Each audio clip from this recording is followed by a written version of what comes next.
News 7 தமிழில் 8 மணி செய்திகளை வழங்குவதற்காக நான் லலிதா. பழைய 500 மற்றும் 1000 ரூபாய் நோட்டுகளை வங்கி மற்றும் அஞ்சலகங்களில் கொடுத்து பணத்தை மாற்றிக்கொள்வதற்காக தமிழகத்தின் பல்வேறு பகுதிகளிலும் மக்கள் கூட்டம் அலைமோதியது.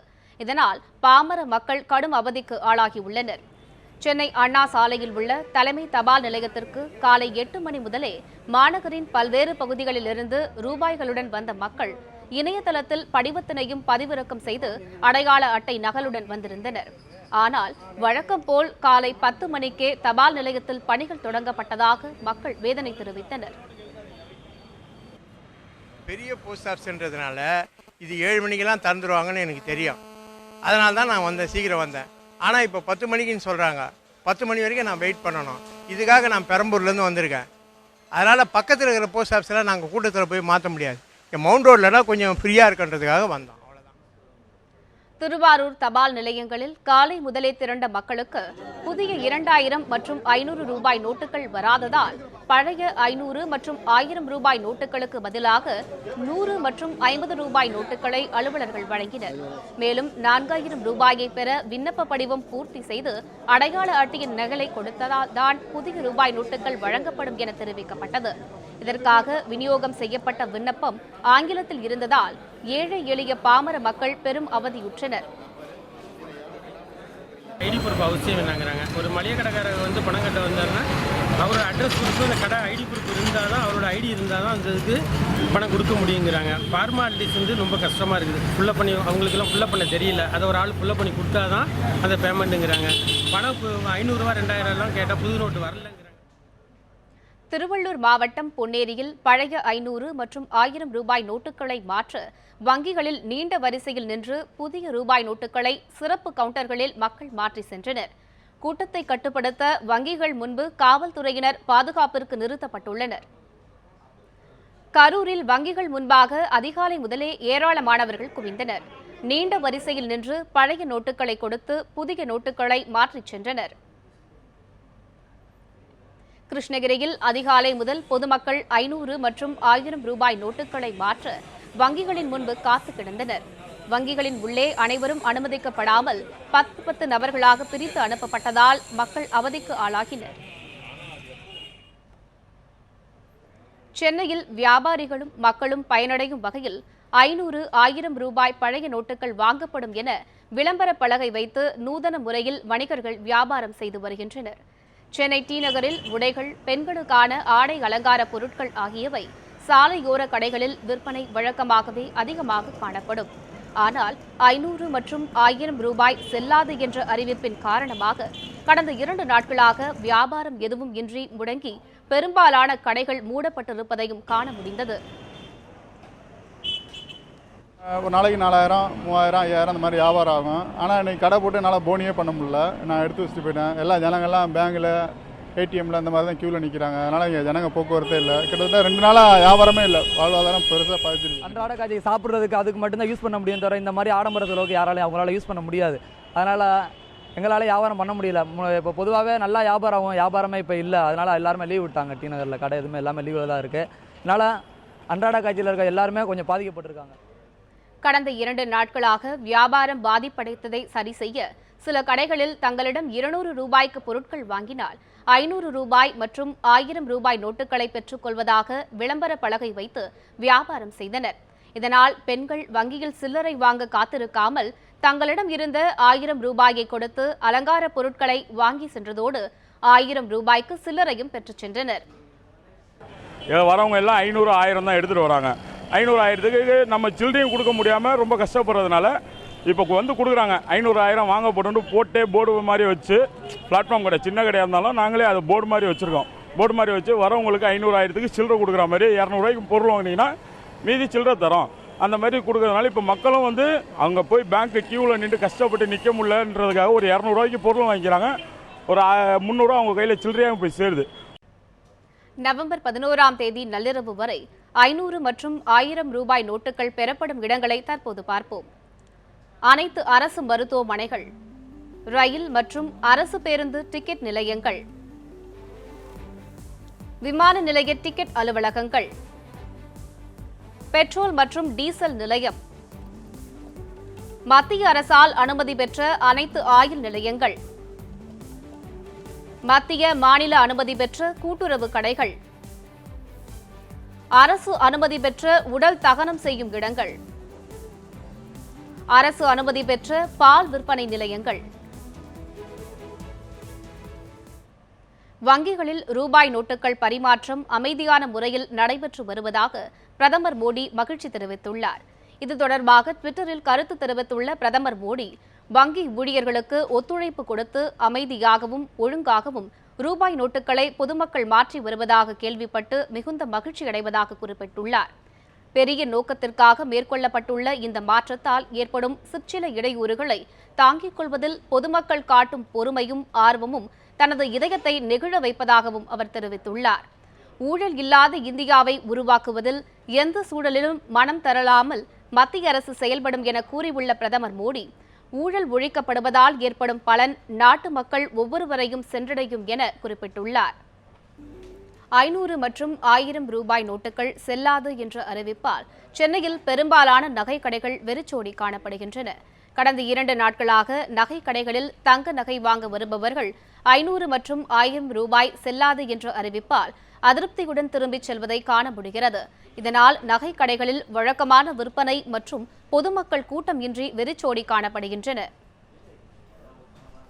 வழக்கமான நேரத்தில் ஆகிற வியாபாரத்தை விட இப்போ பார்த்தோன்னா வெறும் 10-15% தான் வியாபாரமே நடக்குது. அந்த வியாபாரம் கூட என்னென்னா கிரெடிட் கார்டுலேயோ செக்குலேயோ ஆன்லைன் இது பண்ணிவிட்டு என்எஃப்டி பண்ணிட்டு தான் வர்றாங்க, இல்லை இங்கே வந்துட்டு பண்ணுறாங்க. அந்த மாதிரி வியாபாரம் மட்டும் தான் நடக்குது. ஒன்லி 10% தான் சொல்லணும். கடையெல்லாம் வெறிச்சோடி போய் கிடைக்குது. கஸ்டமர்ஸ் என்னமோ நிறைய வர்றாங்க, வந்துட்டு கேட்டுட்டு திரும்ப போயிடுறாங்க. காரணம், அவங்க 500 ரூபா நோட்டை 1000 ரூபா நோட்டை மாற்ற முடியுமா அப்படின்னு கொண்டு வர்றாங்க. அவங்கள்ட்ட அப்புறமேட்டு நாங்கள் சொன்னதுனால வரவு என்னமோ நிறைய இருக்குது, கேட்டுட்டு போயிடுறாங்க. தங்க நகைகள் வாங்க ரொக்க பணத்தை வாங்காததாலும் 1 கிராம் தங்கம் வாங்கினால் கூட பான் கார்டு அவசியம் வேண்டும் என தெரிவிப்பதன் காரணமாக அதிருப்தியுடன் திரும்பிச் செல்வதாக இல்லத்தரசிகள் வேதனை தெரிவிக்கின்றனர். இங்கே நான் நகை கடைக்கு நகை எடுக்கலான்னு வந்தேன். ஆனால் 1000 ரூபாய் 500 ரூபாய் வந்து செல்லாது அப்படின்றாங்க. நாங்கள் ஒரு கஷ்டத்தில் ஒரு சேர்த்து வச்சு அது 1000 ரூபாய் 500 ரூபாய் தான் நம்ம சேர்த்து வைக்க முடியும். அப்படி சேர்த்து வச்சு எடுத்துகிட்டு வந்து நகை வாங்கலான்னா இங்கே செல்லாது, 2000 ரூபாய் அப்படி தான் புது நோட்டு வர்றது மட்டும் தான் நீங்கள் எடுத்துகிட்டு வரணும். இதுக்காக நாங்கள் பேங்க்கில் போயிட்டு அலைஞ்சி திருப்பி அதை எடுத்துகிட்டு வந்து நாங்கள் நகை வாங்கினோம். இப்போ எங்களுக்கு தேவைப்படுறது கூட வாங்க முடியாது. 1 கிராம் வாங்கணுன்னா கூட பேன் கார்டு வேணும் அப்படின்ட்டு சொல்கிறாங்க. அதனால் இப்போ நாங்கள் நகை மீத்தேன் திட்டம் ரத்து செய்யப்பட்டிருப்பதற்கு தமிழக அரசியல் கட்சி தலைவர்கள் வரவேற்பு தெரிவித்துள்ளனர். அமைச்சர் கூறியிருக்கிறார், அவர் கூறியிருக்கிறபடி கைவிட வேண்டும். முதல்ல என்ன செய்யணும், மத்திய சர்க்கார் அவங்க ஓஎன்ஜிசி பெட்ரோலியம் மினிஸ்ட்ரியில் இருக்கக்கூடிய வரக்கூடிய under public sector under ONGC should withdraw the application. நீங்கள் சுற்றுச்சூழல் அமைச்சகத்துக்கு கொடுத்த மனுவை வாபஸ் வாங்கணும். சேல் கேஸ் எந்த விதத்திலும் காவிரி டெல்டா பகுதியில் எடுக்கப்பட மாட்டாது என்று திட்டவட்டமாக அறிவிக்கணும். இப்போ அறிவித்ததை நான் வரவேற்கிறேன். ஆனால் அறிவித்து விட்டு முந்து மீத்தேன்ல சொன்ன மாதிரி நாங்கள் திட்டத்தை கைவிடலை அப்படின்னு சொன்ன மாதிரி இவங்க முயற்சிக்க கூடாது. சுற்றுச்சூழல் அமைச்சகத்துக்கு இப்போ விண்ணப்பம் போட்டிருக்காங்கல்ல சேல் கேஸ் எடுக்கிறதுக்கு, அந்த விண்ணப்பத்தை வித்ட்ரா பண்ணணும். தமிழகம் முழுவதும் நாம் ஒருங்கிணைந்து போராடினால் காவிரி மேலாண்மை வாரியத்தையும் அமைத்திட முடியும், நீற்றினோ திட்டத்தையும் தடுத்திட முடியும். கூடங்குளத்தில் மேலும் 3, 4, 5, 6 என்று அணு உலைகளை திறக்க விடாமல் தடுத்திட முடியும். மக்கள் போராட்டம்தான். இப்படிப்பட்ட மக்கள் விரோத நடவடிக்கைகளை முறியடிப்பதற்கு சிறந்த வழி, அதற்கு ஒரு சான்று இன்றைக்கு மீத்தேன் எரிவாயு திட்டம் கைவிடப்பட்டிருப்பதாக மத்திய அரசு அறிவித்திருப்பதாகும். ஆகவே இந்த முடிவை விடுதலை சிறுத்தைகள் வரவேற்கிறது. விவசாயிகளின் கோரிக்கையும் அங்கே இருக்கக்கூடிய பல பேருடைய போராட்டத்திற்கும் கிடைத்திருக்கக்கூடிய ஒரு வெற்றி. மத்திய அரசாங்கம் உண்மையிலேயே இந்த மீத்தேன் திட்டத்தை கைவிட்டிருந்தால், ஏனென்றால் முதலிலேயே நாங்கள் கேட்டதற்கு அவர்கள் வந்து அந்த நிறுவனத்திற்கான அந்த கான்ட்ராக்டை கேன்சல் பண்ணியிருக்கோன்னு சொல்கிறாங்க. ஆனால் இப்பொழுது அந்த திட்டத்தையே மத்திய அரசாங்கம் கைவிட்டிருக்கிறது என்று அறிவிப்பு வந்திருக்கிறது. அது வரவேற்க வேண்டிய ஒன்று. மீத்தேன் எரிகாற்று எடுக்கிற திட்டம் அது மிகப்பெரிய ஒரு பேராபத்தை ஏற்படுத்துகிற திட்டம் என்கிற புரிதலோடு தான் நாம் அதை எதிர்த்து போராட்டத்தை முன்னெடுத்தோம். இன்றைக்கு அது கைவிடப்பட்டிருக்கு, திரும்ப பெற்றிருக்கு அந்த திட்டம் நிறைவேற்றப்படுவதிலிருந்து என்பதில் பெரிய மகிழ்ச்சி. அதை நம்ம வரவேற்கிறோம். இத்துடன் 8 மணி செய்திகளின் இந்த அரை மணி நேர பகுதி நிறைவு பெறுகிறது. அடுத்த அரை மணி நேர பகுதியை கோபாலகிருஷ்ணன் வழங்குவார். கோவை அரசு மருத்துவமனையில் இன்று மதியம் கடத்தப்பட்ட குழந்தையை ஒரு சில மணி நேரத்தில் போலீசார் மீட்டுள்ளனர். கோவை சிங்காநல்லூர் பகுதியைச் சேர்ந்த கூலி தொழிலாளி ராஜன் என்பவரது மனைவி ஜோதி தனது 2வது பிரசவத்திற்காக கோவை அரசு மருத்துவக் கல்லூரி மருத்துவமனையில் கடந்த 8ஆம் தேதி அனுமதிக்கப்பட்டார்.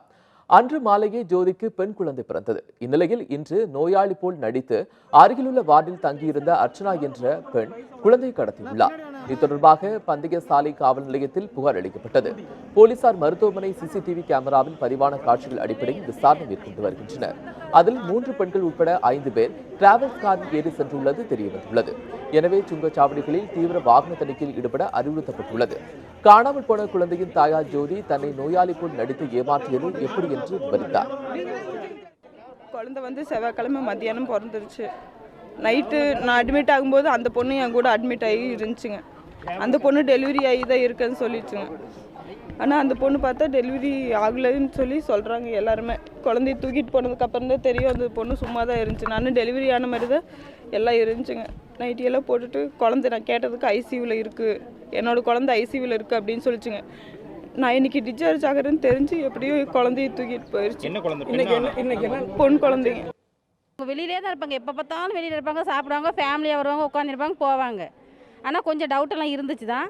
ஆனால் அவங்க இன்னைக்கு காலையில் ஒரு 11 மணி இருக்கும். அவங்க மாமியார் சொன்னாங்க இன்னும் குழந்தைய காட்டில் ஐசியூவில் வச்சுருக்காங்களா அப்படின்ட்டு. அப்போ கொஞ்சம் நேரம் சென்று அந்த பையன் சொன்னால் இல்லாமல் குழந்தைய கொண்டு வந்துருச்சு, வா பார்க்கலாம் அப்படின்ட்டு குழந்தைய கொண்டு வந்து அந்த பொண்ணு ஒத்த கையில் கொண்டு வந்து குழந்தைய காட்டும்போது நாங்கள் பார்த்தோம். இந்த பொம்பளை 3 நாளாக அந்த பொண்ணு கூடவே இருந்திருக்குது. நைட்டி போட்டு பேஷண்ட் மாதிரி உள்ளுக்குள்ளேயே இருந்தது. நாங்களும் நினச்சி அவங்க சொந்தக்காரங்களும் இல்லை யாரும் நினச்சிட்டு அசால்ட்டாக வந்துட்டோம். இப்போ என்ன ஆச்சு, அந்த பொண்ணு 3 நாளாக பேசிகிட்டே இருந்துட்டு காலையில் இன்றைக்கி அந்த பொண்ணு டிஸ்சார்ஜ் ஆகிற பொண்ணு காலையில். அப்போ இந்த காப்பர்ட்டி போகிறதுக்கோசரம் அந்த பொண்ணு அங்கே போயிருக்குது குழந்தைய தூக்கிட்டு. அப்போ அந்த பொண்ணு கூடவே இந்த பொம்பளையும் போயிருக்கிறான். போன பிறகு அங்கே போயிட்டு என்ன சொல்லியிருக்கு, அம்மா இந்த குழந்தைய கொஞ்சம் பார்த்துங்க, நான் காப்பர்ட்டி போட்டு வரேன்னு சொல்லிட்டு போன பொம்பளை அவள் அப்படி போகவும் குழந்தைய தூக்கிட்டு எஸ்கேப் ஆகிட்டான். சிசிடிவி காட்சிகளில் காணப்படும் கால் டாக்ஸி ஓட்டுநர் அசோக் குமார் என்பவரை பிடித்து குழந்தை கடத்தல் தொடர்பாக காவல்துறையினர் விசாரணை நடத்தி வந்தனர். அதன் அடிப்படையில் வெள்ளக்கிணறு பகுதியை சார்ந்த ஆயிஷா என்கிற பெண்ணிடமிருந்து குழந்தையை போலீசார் மீட்டதாக தகவல்கள் கூறுகின்றன.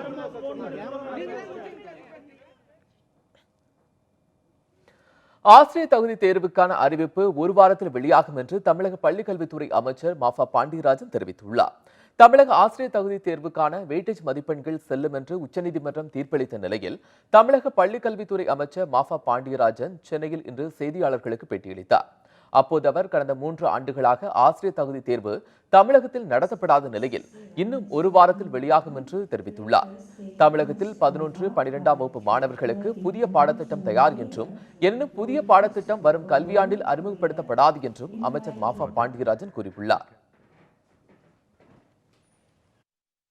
+1 +2க்கு மாற்றுறதுக்கு ஏற்பாடுகள் செய்திருக்கிறோம்.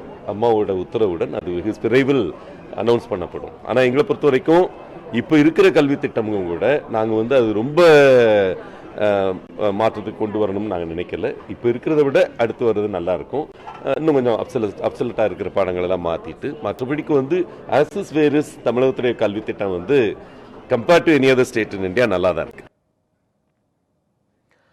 அரவக்குறிச்சி திமுக வேட்பாளர் KC பழனிசாமி ஆதரித்து திமுக பொருளாளர் மு.க. ஸ்டாலின் புத்தன்சத்திர பகுதியில் பிரச்சாரம் மேற்கொண்டு வருகிறார். அதன் நேரலை காட்சிகளை தற்போது பார்க்கலாம்.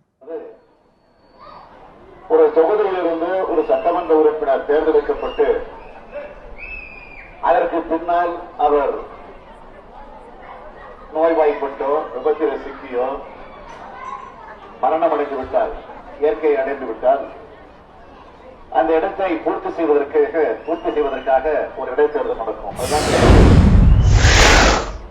ஆனால் இந்த அரவக்குறிச்சி தொகுதியை பொறுத்த வரைக்கும் அப்படி ஒரு நிலை கிடையாது. இது நடக்க வேண்டிய தேர்தல் நியாயமா முறையா பொது தேர்தல் நடந்த நேரத்தில் நடந்து முடிஞ்சிருந்தா இந்நேரம் 89ல் நம்முடைய கேசிபியோடு சேர்த்து 90 எம்எல்ஏக்கள் நாங்கள் அவையில விசாரித்திருக்கிறோம். ஆனால் எதிர்பாராத ஒரு சூழ்நிலையில ஆளுங்கட்சியாக இருக்கக்கூடிய அதிமுக செஞ்ச அக்கிரமத்தால அதிமுக அமைச்சருடைய பினாமியாக ஒருவர் ஆக அந்த பினாமியுடைய பங்களாவுல கைப்பற்றப்பட்ட பணம் கோடியாக பறிமுதல் செய்யப்பட்ட பணம் மட்டும் இல்ல, அந்த பணத்தை எண்ணுவதற்கு நூற்றுக்கணக்கான மிஷின் இயந்திரங்கள் எண்ணுவதற்கான மிஷின். அது மட்டும் இல்ல, இதுல இன்னொரு பெரிய கொடுமை என்னன்னு கேட்டீங்கன்னா ஆம்புலன்ஸ் வண்டிகள் இருக்கு. கைப்பற்றினப்போ அதையும் சேர்த்து கைப்பற்றியிருக்காங்க. ஆம்புலன்ஸ் வண்டி எதுக்கு பயன்படுத்துறது? உயிரை காப்பாற்றுவதற்காக.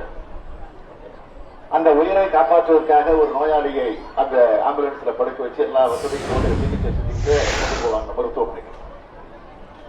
அப்படி கொண்டு போகிற நேரத்தில் யாராவது டிராபிக்ல மாட்டிடக்கூடாது அந்த வண்டின்னு சொல்லி எந்த காரும் இடையறா இருக்கக்கூடாது, ஒதுங்கிடணும். அதுக்காக செயல் நினைச்சுக்கிட்டே போவாங்க. ஆம்புலன்ஸ் வண்டி சவுண்டு கேட்டுச்சுன்னா எல்லாருமே என்ன பண்ணுவோம்? உடனடியாக நாம் கார்ல போனா, பைக்ல போனா, கார்ல போனா, சைக்கிள்ல போனா, எங்க பொப்பி போனாலும் ஒரு ஓரமா போய் நின்றுடுவோம். அப்பதான் ஆம்புலன்ஸ் வண்டி எந்தவித பிரச்சனை இல்லாம போகும்.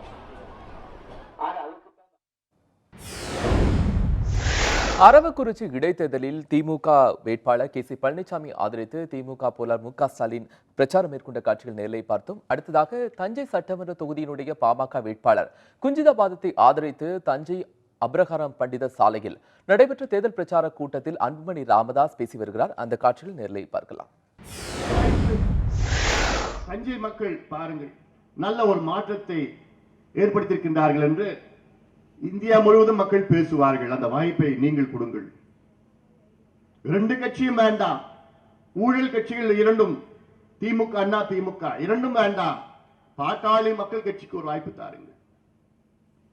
கடந்த சட்டமன்ற தேர்தலிலே பாட்டாளி மக்கள் கட்சி இந்த இரண்டு கட்சிகளும் கடுமையாக எதிர்த்து இந்த இரண்டு கட்சிகளுக்கும் ஒரு மாற்றாக அமைந்திருக்கிறது.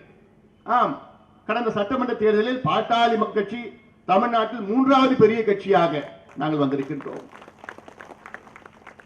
தனியாக போட்டியிடும் தைரியமாக முடிவெடுத்து இனி வரும் காலங்களில் நாங்கள் இந்த திமுக அண்ணா திமுகவுடன் நாங்கள் சேரமாட்டோம், இந்த இரண்டு கட்சிகளும் அகற்ற வேண்டும், அகற்றுகின்ற நேரம் வந்துவிட்டது என்று தைரியமான முடிவை நாங்கள் எடுத்தோம். இப்படி ஒரு தைரியமான முடிவு தமிழ்நாட்டில் வேறு எந்த கட்சிக்கும் இல்லை. பேசுவார்கள், ஆனால் செயல்படவில்லை, செயல்படுத்தவும் இல்லை. ஆக எங்களுக்கு நீங்கள் ஒரு வாய்ப்பு தாருங்கள்.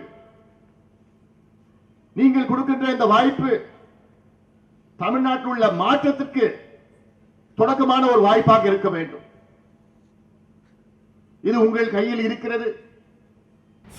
என்னுடைய அருமை சகோதரர் குஞ்சிதாபாதம் உங்களுக்கு நல்ல அறிமுகமானவர், இந்த பகுதி மக்களிடம் சகஜமாக பழகக்கூடியவர்.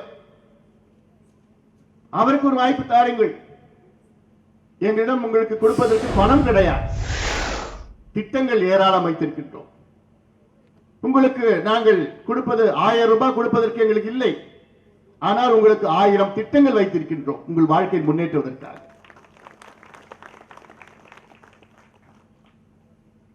இங்கே தமிழ்நாட்டில் உள்ள அத்துணை அரசியல் கட்சிகளுக்கும் நான் ஒரு வேண்டுகோளா சொல்ல மாட்டேன், ஒரு சவாலாக சொல்கின்றேன். யார் வேண்டுமானாலும் வாருங்கள், ஒரு பொது மேடையை போட்டு